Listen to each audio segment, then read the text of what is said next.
കാതോരും മുംബൈയിൽ നമുക്ക് കാണാനായിട്ട് സാധിക്കുന്നത് ബാലചന്ദ്രൻ്റെ മുൻപിൽ കൈകൂപ്പി നിന്ന് ക്ഷമ പറയുന്ന അലീനയെ നമുക്ക് കാണാനായിട്ട് സാധിക്കുന്നുണ്ട്.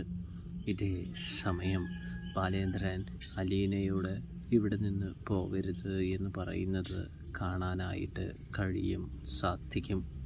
അതെന്താണെന്ന് വെച്ചാൽ നമ്മുടെ ഗോവർദ്ധൻ്റെ അടുത്ത് ബാലേന്ദ്രൻ കഴിഞ്ഞ കഥകളൊക്കെ ഓർമ്മിപ്പിക്കുകയാണ് എന്ന് കാണാൻ സാധിക്കും. എങ്ങനെ അലീന മകളാണെന്ന് തിരിച്ചറിഞ്ഞു, അവളെ എങ്ങനെ ഇവിടെ പിടിച്ചു നിർത്തി എന്നുള്ള കാര്യങ്ങളൊക്കെ നമ്മുടെ ഗോവർദ്ധനോട് ബാലചന്ദ്രൻ പറയുന്ന കാഴ്ച കാണാനായിട്ട് സാധിക്കുന്നുണ്ട്.